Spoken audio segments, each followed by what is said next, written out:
just checked out Hunt, Horrors of the Gilded Age, a new third-person shooter. Trailer. Ben, Game is set in the 1800s and is described as a fine assurance multiplayer experience on Austin was making a web-based game called Hunt, and the idea was you had 4 friends go in, cooperative play, randomly generated levels. It was pretty bare bones back then, but they had a playable level, and that's what we showed. 4-player versus environment, third person, so it was a very different game.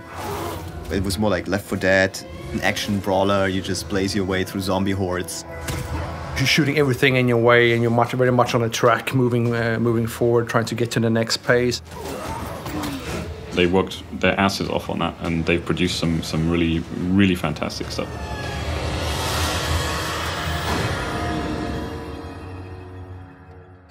Crytek went through, let's say, difficult time, so we had to restructure the company.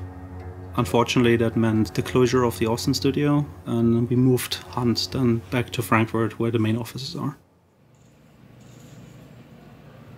It took us, I think, 3 to 4 months to look at the game, look at the potential of the game, getting into the designs, getting into the implementation, seeing to what level we could take it.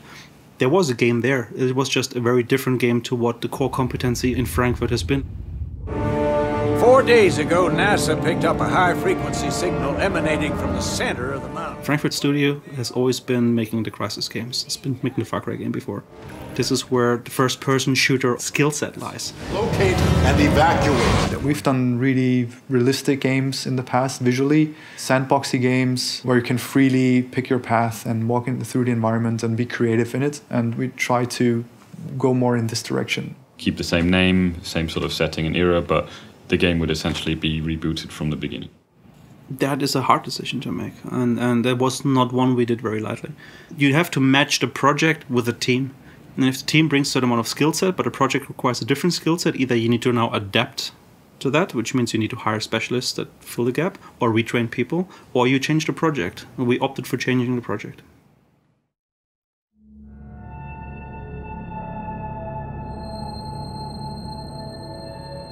What we wanted to achieve with Hunt in the long term was sustained tension for players so that they are never really sure quite what is going to happen. It's an anticipation. You're out there in the woods, you're alone in the dark, the environment seems to be a threat to you, you hear things but you don't know what it is. Hunt is not necessarily a game that relies on jump scares. It is not a linear horror experience. You have to think about it more as a game where you and your friend rely on your senses. Did I hear anything? Did I see any movement? A large important part of the game is the fear of loss. Someone might be watching me right now. If I take this one wrong step, I'm gonna lose everything. You're trying to look for something, you don't know what's around you, and if you step on a twig, you're fucked, man. Something's gonna happen. The game is set basically at the last half of the 19th century, primarily in Louisiana. We have a large open world map. Players can pick a number of targets that they want to try to track down. You can decide on the fly how you want to play the mission. Do you go in for a particular target? Do you want to kill all targets? Are you there only to hunt the players? For example, it's a valid strategy to let one team do the work, and you can stalk them along and wait until they get the reward from the mission, try to take it off them. In our game you can play it in any way you want to, but normally reckless players are dead players. You will face AI enemies. At the same time, you will face other players. Your decision, your actions in the game will be either beneficial for you, if you are quiet, if you're carefully about your steps, or can create a lot of danger to you.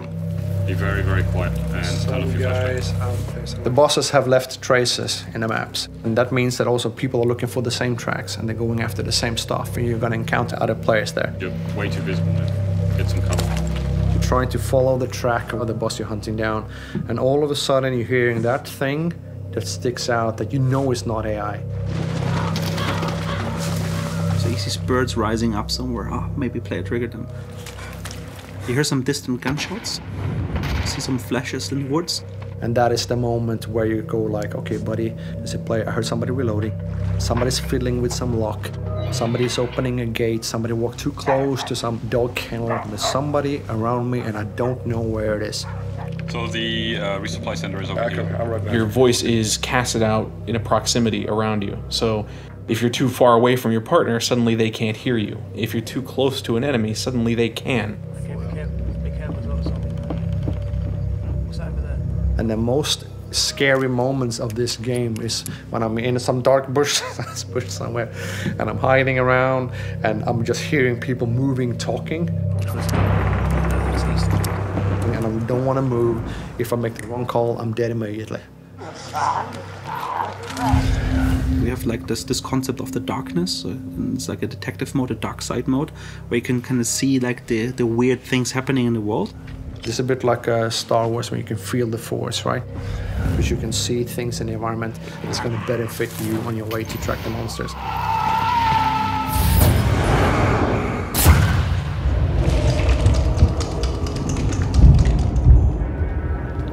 So you're actually at the boss. It's the boss fight. All right, then. The spider's gonna be in here.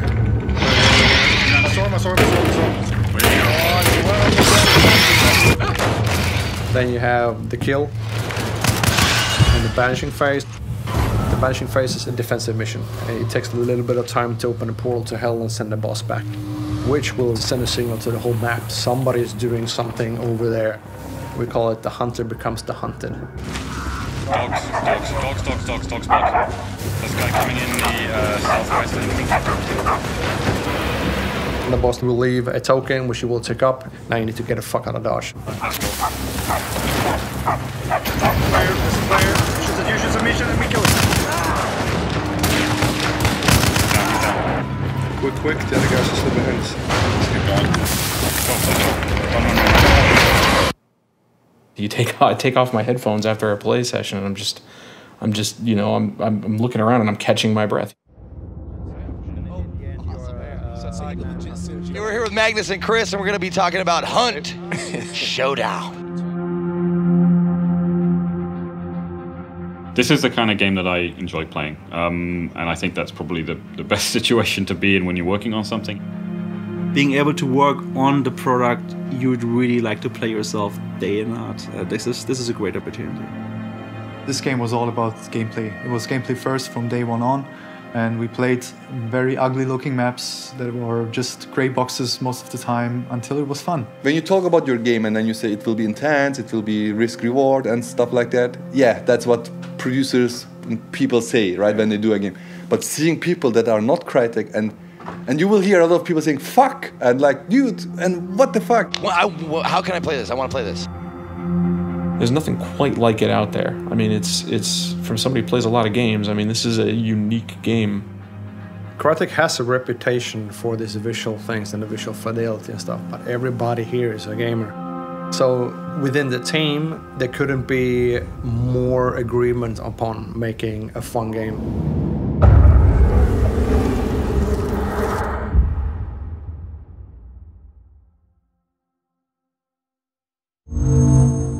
Achieved with CryEngine.